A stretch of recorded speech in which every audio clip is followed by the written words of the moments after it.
Assalamualaikum warahmatullahi wabarakatuh. Sebelumnya izinkan saya untuk memperkenalkan diri. Nama saya Adan Rasuli dengan NIM B1A1222098 dari Fakultas Hukum Universitas Jambi. Pada video ini saya diminta oleh dosen pengampu mata kuliah Hukum Zakat dan Wakaf yaitu Pak Amin Kodri untuk menjelaskan sedikit dari resume buku yang kami kerjakan. Resume buku yang akan saya bahas adalah buku dengan judul Hukum Zakat, Peran Basnas dalam Pengelolaan Zakat, karya Dr. Nur Insani, SHMH. Setelah membaca dan merespon buku tersebut, fokus utama buku Hukum Zakat, Peran Basnas dalam Pengelolaan Zakat adalah mengkaji secara hukum pengelolaan zakat di Indonesia berdasarkan Undang-Undang Nomor 23 Tahun 2011 tentang pengelolaan zakat, serta menyoroti peran strategis Basnas sebagai lembaga resmi negara dalam menghimpun, mendistribusikan, dan memberdayakan zakat secara nasional. Lalu di samping itu, walau tidak terlalu mendalam, buku ini juga membahas landasan teologi zakat dalam Al-Quran dan Hadis, sejarah pengelolaan zakat dari masa Nabi Muhammad SAW hingga masa kini, serta perbandingan sistem pengelolaan zakat antara negara dan lembaga non-pemerintahan. Zakat adalah kewajiban ibadah dalam Islam yang mengatur kepemilikan harta bagi muslim atau badan usaha yang telah memenuhi syarat dengan tujuan utama mewujudkan keadilan sosial dan ekonomi. Sejak masa Nabi Muhammad SAW, zakat telah diformalisasikan sebagai sistem keuangan negara untuk distribusi kekayaan yang adil, sebagaimana perintah dalam Quran Surat At-Taubah ayat 103. Zakat tidak hanya bersifat konsumtif, tetapi juga produktif untuk pemberdayaan fakir miskin. Dalam hukum Tuhan, harta orang kaya mengandung hak orang miskin, sehingga zakat menjadi tanggung jawab moral dan sosial. Zakat berperan penting dalam dimensi moral, yaitu mengikis keserakahan, lalu dimensi sosial, yaitu membangun kepedulian, dan dimensi ekonomi, yaitu mencegah kapitalisme, serta menjadi instrumen utama dalam menciptakan masyarakat yang adil dan berkeadaban. Zakat sebagai salah satu dari rukun Islam memiliki dimensi ganda, yaitu hubungan dengan Allah, hablum minallah, dan hubungan antar sesama manusia, hablum minan nas. Signifikasi zakat juga tampak dalam Al-Quran, yang menyandingkannya dengan salat sebanyak 28 kali dalam 82 ayat. Kesadaran inilah yang mendorong pemerintah untuk memformalisasikan pengelolaan zakat melalui Undang-Undang Nomor 38 Tahun 1959 yang kemudian disempurnakan dengan Undang-Undang Nomor 23 Tahun 2011, serta berbagai regulasi turunan lainnya seperti peraturan pemerintah, peraturan Menteri Agama, instruksi Presiden, dan keputusan Presiden. Namun realisasi dari potensi zakat masih jauh dari harapan.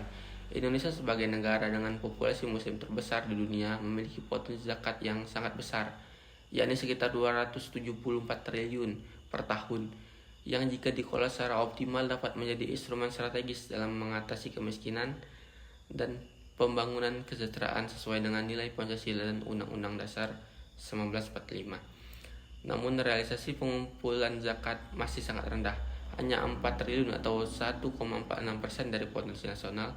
Bahkan di beberapa daerah seperti Sulawesi Selatan hanya 800 juta atau 0,04% dari potensi 2 triliun.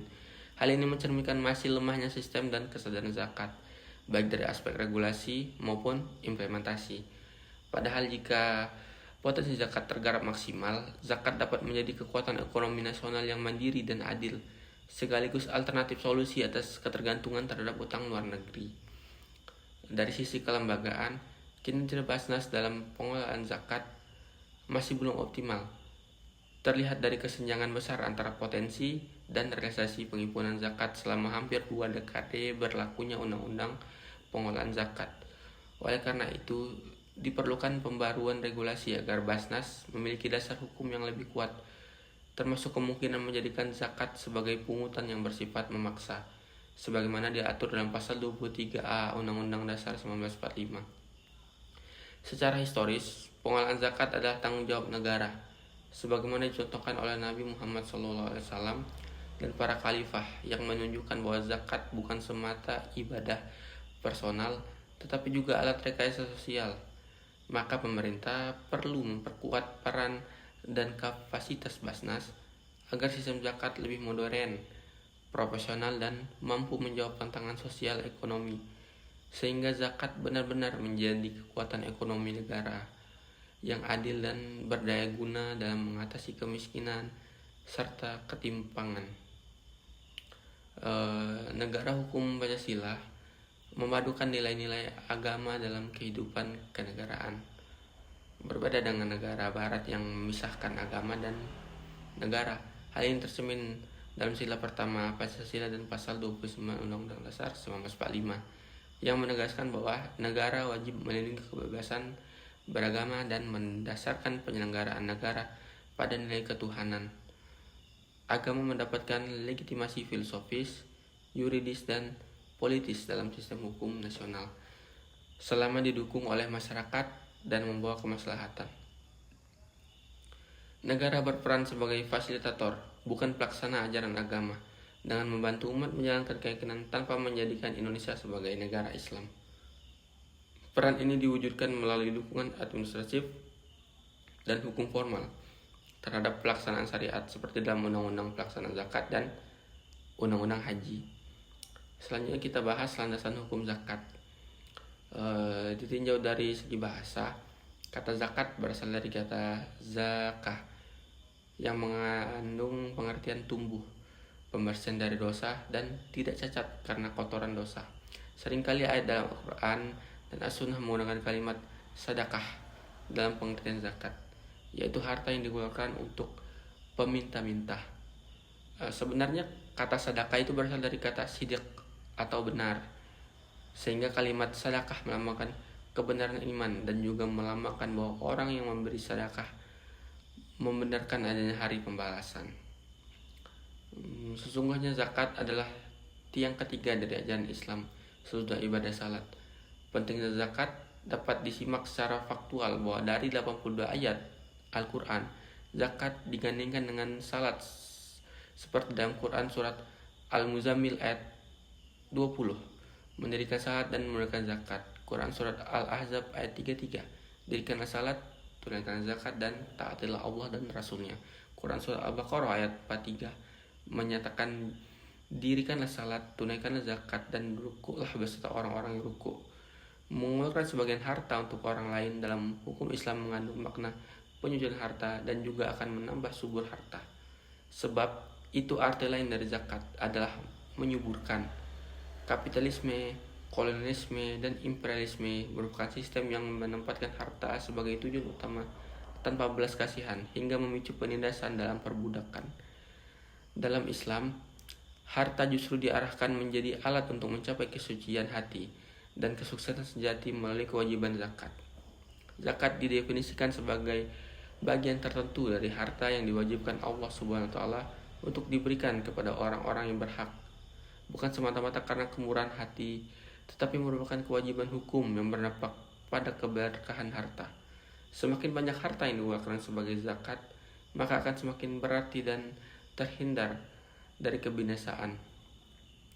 Landasan hukum zakat bersumber dari Al-Quran, hadis, ijtihad, dan qiyas. Zakat telah diwajibkan secara resmi pada periode Madinah, lengkap dengan ketentuan nisab dan haul. Sementara pada periode Mekah, zakat belum bersifat perintah hukum, namun ditandai sebagai ciri utama orang-orang yang beriman dan bertakwa. Beberapa ayat Al-Quran yang menegaskan kewajiban zakat, antara lain Quran Surat Luqman ayat 4, orang yang mendirikan salat dan membayar zakat. Quran Surat Al-Fusilat ayat 6-7, celaka orang yang mempersekutukan Tuhan dan tidak membayar zakat. Quran Surat Al-Alaq ayat 14, beruntunglah orang-orang yang menyucikan diri. Lalu Quran Surah Al-Baqarah ayat 110, perintah menunaikan salat dan menunaikan zakat. Zakat adalah bentuk ibadah harta yang mencerminkan prinsip bahwa Islam tidak memisahkan agama dari aspek kehidupan lainnya, seperti ekonomi, politik, dan budaya. Hal ini ditegaskan oleh seorang ahli non-muslim yang menyatakan, jika seorang dapat memisahkan gula dari manisnya, maka dia bisa memisahkan agama Islam dari politik. Pernyataan ini menggambarkan bahwa dalam Islam, iman, ibadah, negara, dan kehidupan duniawi adalah satu kesatuan yang tak terpisahkan. Hukum zakat terdiri atas dua jenis, yaitu zakat fitrah atau zakat jiwa dan zakat harta atau zakat mal. Hukum zakat fitrah merupakan kewajiban yang harus dibayar dalam bentuk makanan pokok oleh setiap orang Islam, baik laki-laki dan perempuan, besar, kecil, merdeka maupun hamba. Waktu pembayaran zakat fitrah pun sudah diatur, yaitu pada bulan Ramadan sampai sebelum sholat hari raya Idul Fitri. Tujuan hukum pembayaran zakat fitrah adalah secara spiritual untuk menyucikan puasa orang berpuasa, dan secara sosial diperuntukkan untuk membagi makanan kepada sesama yang miskin. Adapun zakat harta atau zakat mal diatur pula terkait tentang jumlah harta tertentu yang dikeluarkan pada waktu tertentu. Oleh karena itu, urgensi zakat adalah untuk mendukung gerakan kehidupan ekonomi. Sasaran dana zakat ditunjukkan kepada 8 golongan yang ditegaskan dalam Quran surah At-Taubah ayat 60, yaitu 1. Fukara, bentuk jamak dari fakir. 2. Masakin, bentuk jamak dari miskin. 3. Amin, orang-orang diangkat atau ditugaskan untuk memungut zakat dari pemiliknya atau orang yang diwajibkan membayar zakat. Lalu al-mutafil kulbuhum, ialah orang yang hatinya cenderung kepada kebenaran. Mereka adalah orang-orang yang mencari kebenaran tapi kemiskinan menghalanginya untuk cita-citanya. Dalam golongan ini termasuk orang-orang yang baru masuk Islam dan yang kehilangan mata pencahariannya karena menganut agama barunya tersebut. Lalu hamba atau budak, lalu orang yang berutang, lalu ibnu sabil adalah orang yang sedang dalam perjalanan, lalu fisabilillah adalah perihal jalan Allah, dan dikaitkan pula dengan jihad, yaitu berjuang mempertahankan agama dari kaum fakir atau mereka yang hendak melemahkannya. Buku ini juga membahas terkait fungsi pemerintah pengelolaan zakat. Sebagaimana negara hukum yang berasaskan Pancasila, formalisasi hukum pengelolaan zakat merupakan kewajiban konstitusional pemerintah sebagaimana diamanatkan dalam pasal 29 ayat 2 Undang-Undang Dasar 1945. Pasal ini mencerminkan tanggung jawab negara dalam menjamin dan memfasilitasi umat beragama, termasuk umat Islam, untuk menjalankan ibadah sesuai syariatnya, seperti menunaikan zakat. Oleh karena itu, pembentukan hukum zakat bagi umat Islam sejatinya setara dengan kewajiban pemerintah dalam membentuk hukum di sektor lain, seperti pendidikan, politik, ketenagakerjaan, dan ekonomi. Jadi, pemerintah harus berperan sebagai fasilitator dan regulator. Peran pemerintah dalam pembentukan undang-undang pengelolaan zakat telah mencerminkan sikap sebagai fasilitator dan regulator yang berhati-hati dalam menjaga keseimbangan antara tanggung jawab negara dan kebebasan beragama. Proses panjang sejak kemerdekaan hingga terbitnya Undang-Undang Nomor 38 Tahun 1999 dan penyempurnaannya menjadi Undang-Undang Nomor 23 Tahun 2011 menunjukkan bahwa Undang-Undang Pengelolaan Zakat lahir dari aspirasi rakyat dan merupakan pengejauhan tahan nilai-nilai Pancasila. Dalam pandangan Islam, zakat bukan semata hak individual atas harta, melainkan kewajiban sosial yang harus didukung negara demi mewujudkan keadilan dan pemerataan. Praktik Nabi Muhammad SAW di Madinah menunjukkan bahwa pengelolaan zakat dapat dilakukan oleh negara di tengah masyarakat majemuk tanpa melanggar prinsip kebebasan beragama. Hal ini juga tercermin dalam Undang-Undang Pengelolaan Zakat di Indonesia yang hanya berlaku bagi umat Islam, namun manfaatnya meluas ke seluruh lapisan masyarakat. Dengan begitu, Undang-Undang Pengelolaan Zakat tidak hanya menjamin kepastian hukum bagi umat Islam dalam menunaikan zakat, tetapi juga menjadi instrumen strategis untuk mewujudkan kesejahteraan nasional. Gagasan mengenai zakat sebagai bagian dari penerimaan negara merupakan wacana yang mengandung kompleksitas teoritis dan praktis, terutama dalam konteks negara seperti Indonesia yang tidak mendefinisikan dirinya sebagai negara Islam maupun negara sekuler. Secara historis, zakat dalam dakwah Islamnya sejak masa Rasulullah SAW telah menjadi bagian integral dari sistem keuangan negara, diformulasikan sebagai kewajiban hukum dengan hasil penghimpunannya dikelola oleh institusi negara, yakni Baitul Mal. Hal ini menunjukkan bahwa zakat bukan hanya bersifat spiritual individual, melainkan memiliki dimensi sosial ekonomi yang substansial. Dalam konteks Indonesia, meskipun zakat telah memperoleh legitimasi formal melalui Undang-Undang Pengelolaan Zakat, statusnya sebagai bagian dari penerimaan negara belum memperoleh kejelasan normatif dan operasional. Pembentukan Badan Amil Zakat Nasional (Basnas) sebagai lembaga negara yang bertanggung jawab atas pengelolaan zakat menunjukkan adanya pengakuan terhadap peran strategis zakat dalam pembangunan nasional. Namun demikian, dualisme peran antara Basnas dan lembaga amil zakat (Taulas) kerap menimbulkan ketegangan, terutama terkait otonomi pengelolaan dan integrasi program dengan agenda pemerintah. Argumen yang mendukung formalisasi zakat sebagai penerimaan negara mengacu pada potensi zakat sebagai instrumen redistribusi ekonomi yang efektif dalam mengurangi ketimpangan sosial dan mendorong pertumbuhan ekonomi melalui mekanisme pemberdayaan mustahik. Zakat dapat meningkatkan daya beli, merangsang aktivitas produksi, dan pada akhirnya memperluas basis penerimaan pajak negara. Dalam kerangka ini, Pasal 23A Undang-Undang Dasar 1945 yang mengatur pemungutan pajak dan pungutan lain yang bersifat memaksa kerap dikaitkan sebagai dasar konstitusional untuk menjadikan zakat sebagai instrumen fiskal negara. Tentu dengan persyaratan penguatan regulasi dan dukungan politik yang memadai. Kendati demikian, resistensi terhadap pendekatan ini masih cukup kuat, baik dari kalangan birokrasi maupun sebagian tokoh agama yang memandang zakat semata sebagai urusan ibadah individual. Pandangan ini lebih berakar pada pendekatan fikih normatif yang menekankan aspek personal ibadah, sehingga mengabaikan dimensi struktural dan fungsional zakat dalam tatanan ekonomi makro. Padahal praktik Rasulullah SAW dan para khalifah sesungguhnya telah memperlihatkan bahwa zakat merupakan salah satu instrumen kebijakan publik dalam konteks pemerintahan Islam yang inklusif dan berbasis pada keadilan sosial. Oleh karena itu, transformasi zakat dari sekadar kewajiban individu menjadi bagian dari arsitektur fiskal negara mensyaratkan perubahan paradigma baik dari sisi regulasi, kelembagaan maupun edukasi publik agar potensi zakat dapat dioptimalkan dalam mendukung pembangunan nasional yang berkeadilan. Terakhir, pada bagian penutup, penulis yakin Dr. Nur Insani juga memaparkan terkait informasi pengelolaan zakat dan konsep ideal pengelolaan zakat.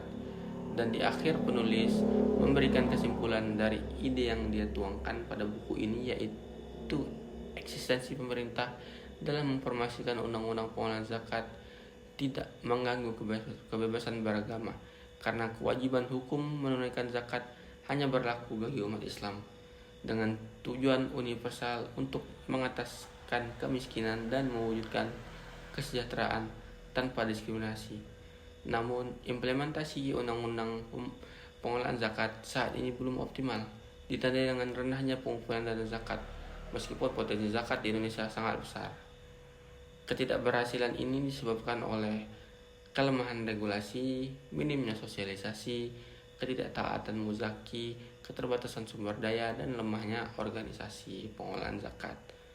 Oleh karena itu, dibutuhkan pembaruan hukum melalui aturan imperatif bagi muzaki, penguatan kelembagaan Basnas secara hierarkis, dan regulasi sosialisasi yang komprehensif agar penghimpunan dan distribusi zakat dapat berjalan efektif dalam mewujudkan kemakmuran rakyat. Baik, mungkin sampai situ saja untuk apa yang saya rusum. Sebenarnya masih banyak, tapi ya secara garis besar yang saya tangkap ya adalah itu dari buku tersebut. Jadi fokus buku Dr. Nur Insani ini sebenarnya bukan pada definisi atau kajian zakatnya, tapi lebih ke peran Basnas tadi untuk potensinya zakat untuk penerimaan negara, potensinya untuk ya bisa lebih maksimal lagi. Saya akhiri, wassalamualaikum warahmatullahi wabarakatuh.